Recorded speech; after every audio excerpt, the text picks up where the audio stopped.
Essa correção tem o intuito de ajudá-lo a tirar suas dúvidas em relação às questões do PET do Estado de Minas Gerais. Lembre-se, não apague sua resposta. Antes, peça para o seu responsável comparar a sua resposta com a passada aqui. Muito provavelmente você pode ter respondido corretamente com palavras diferentes. Por exemplo, um aluno escreve a seguinte frase: a casa da vizinha é pequena, mas nem por isso é apertada. Já outro aluno escreve: a minha vizinha tem uma casinha na qual aproveita muito o espaço. As duas frases são diferentes entre si, porém têm o mesmo significado. Então vamos começar a correção? Boa sorte! PET, volume 4, sexto ano, Ensino Fundamental, Ciências. Semana 1. Responda as questões. Número 1. Liste 3 misturas homogêneas e 3 misturas heterogêneas que você conhece com base nos conhecimentos científicos estudados. Em seguida, indique quantas fases cada uma das misturas heterogêneas apresentam.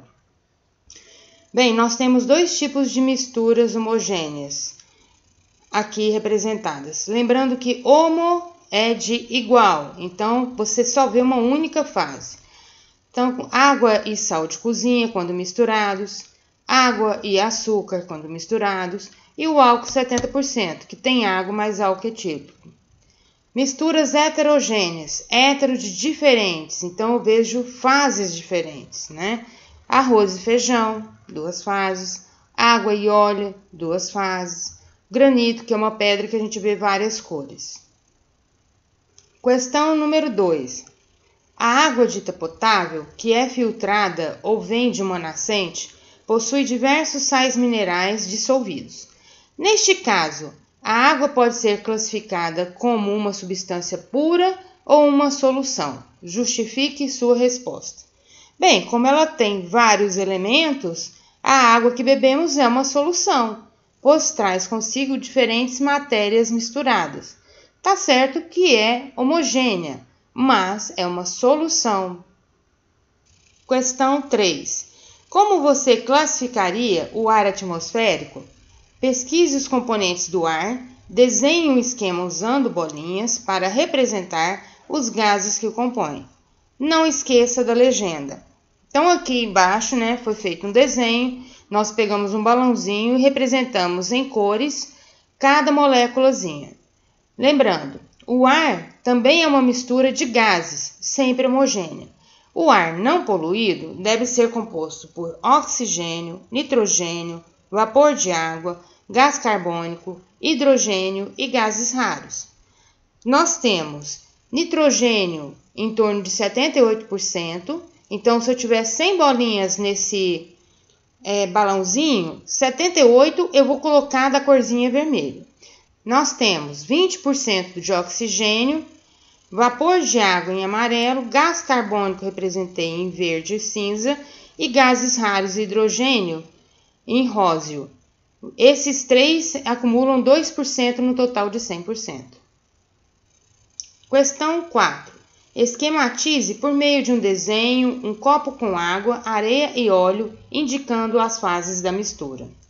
Então está aqui, eu representei os 3 elementos e do lado direito está o sistema com Becker, que formou um sistema heterogêneo. Eu vejo as 3 fases diferentes, então é heterogêneo trifásico. A areia vai ficar embaixo, a água vai ficar intermediário e o óleo vai ficar por cima. Questão 5. Quantas unidades estruturais, moléculas, estão contidas no frasco ao lado? A substância pura, justifique. Bem, então nós temos 1, 2, 3, 4, 5, 6, 7 moléculas e essas moléculas são idênticas entre si, então a substância é pura sim. O frasco apresenta 7 moléculas idênticas, portanto trata-se de substância pura simples. Se ela fosse com cada molécula contendo elementos diferentes, mas várias moléculas de si, por exemplo, a água, ela seria uma substância pura composta. Aqui no caso pode ser um hidrogênio, H2, aí seria substância pura simples. Semana 2, questão 1. Qual a importância dos métodos de separação para a sociedade? A maioria das substâncias se encontra misturada na natureza. Com o desenvolvimento de técnicas de separação de substâncias, o homem é capaz de tratar água, produzir combustíveis, colher alimentos e extrair minerais do solo. Então, aqui embaixo, a esquerda representando o tratamento de água e a direita, separação de grãos com colheitadeira. Questão 2. Por que a água é denominada solvente universal? A água é capaz de solubilizar uma infinita de outras substâncias devido às suas propriedades químicas. Ela não dissolve tudo, mas consegue dissolver quase tudo o que utilizamos em casa, por exemplo. Aí aqui embaixo foram dados alguns exemplos, né? O chá, né? O sonrisal, o sal, leite em pó, etc. Questão 3. Cite uma vantagem da destilação simples em relação à evaporação na separação de mistura. A evaporação é um processo lento em que se perde o solvente para o meio. Exemplo, produção de sal marinho. Já na destilação simples, o processo pode ser acelerado e pode recuperar o solvente ou líquido, demonstrado na direita. Questão 4. Você conheceu neste capítulo alguns métodos para separar misturas. Agora indique os métodos que podem se aplicar em cada caso. Letra A. Álcool e água. Destilação fracionada, separando dois líquidos em mistura homogênea. Exemplo aqui abaixo. Questão B. Evaporação ou destilação simples, se quisermos a água. Questão C. Petróleo. Os componentes do petróleo podem ser separados por destilação fracionada. Questão 5. Um dos métodos de separação do sal de cozinha da água do mar é feito em salinas, comum em diversos estados da região do Nordeste. A água do mar é colocada em grandes recipientes de pequena profundidade, construídos na areia. Com a ajuda do sol e dos ventos, que são extensos nessas regiões, ocorre o processo físico de separação, em que o sal de cozinha e outros componentes sólidos vão se depositando no fundo dos tanques. Com base no texto acima, responda. Letra A. Qual é o nome do processo físico que auxilia a separação do sal de cozinha e a água? O nome do processo físico que auxilia na separação do sal de cozinha e a água é evaporação. Letra B. Quais são os pré-requisitos necessários da região para que o sal possa ser separado? B. São pré-requisitos para a produção de sal, além da água do mar, ventos fortes e quentes em dias ensolarados. Questão C. Que outro método pode ser utilizado para a separação sal-água nestes casos? Outro método que pode ser utilizado para separar sal e água é a destilação.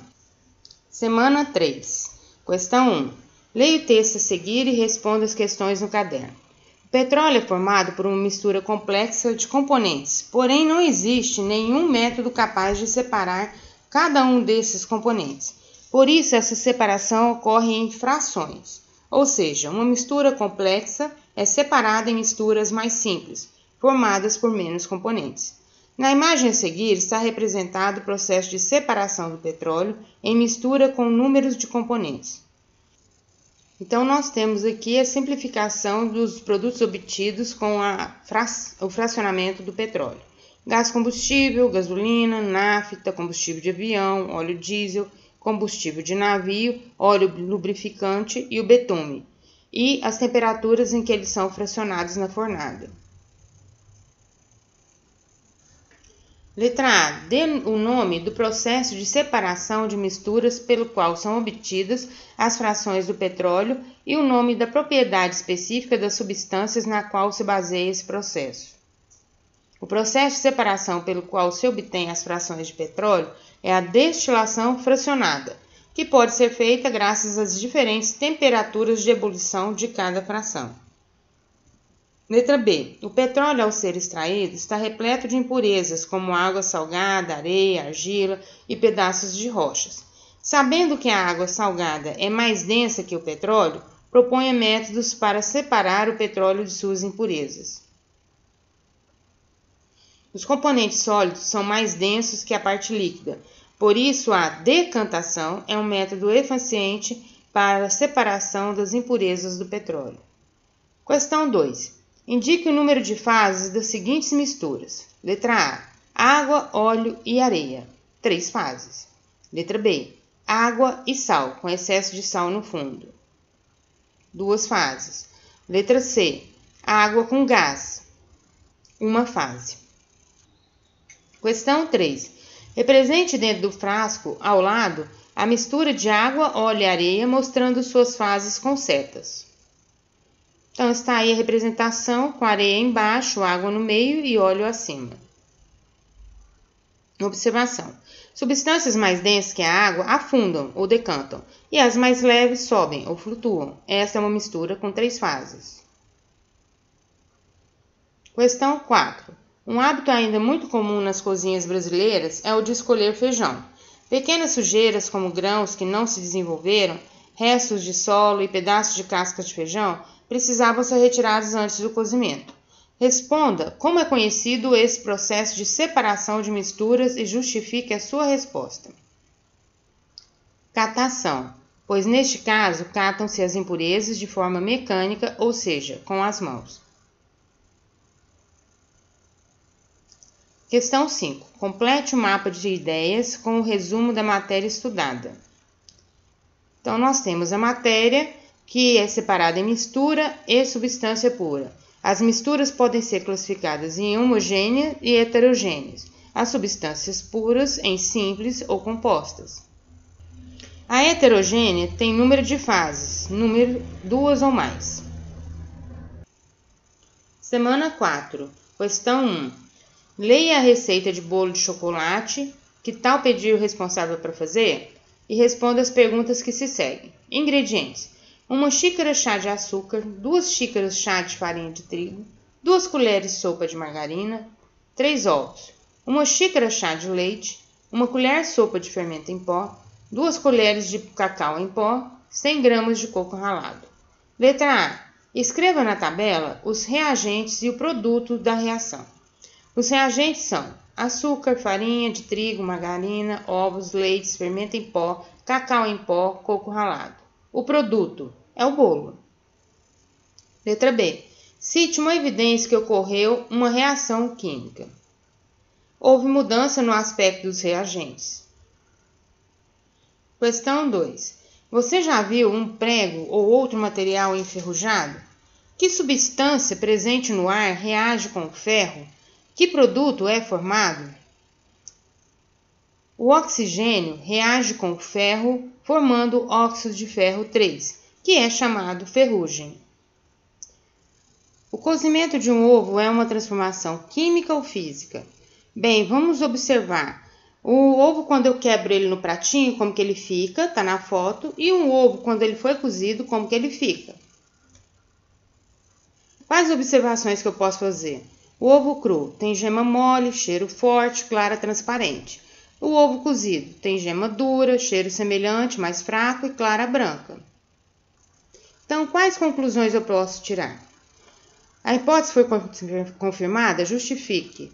Sim, houve uma transformação química, as evidências se confirmam com a mudança na cor, cheiro, textura e formato do ovo. Com isso, nós finalizamos a correção do PET 4, sexto ano do ensino fundamental. Até a próxima!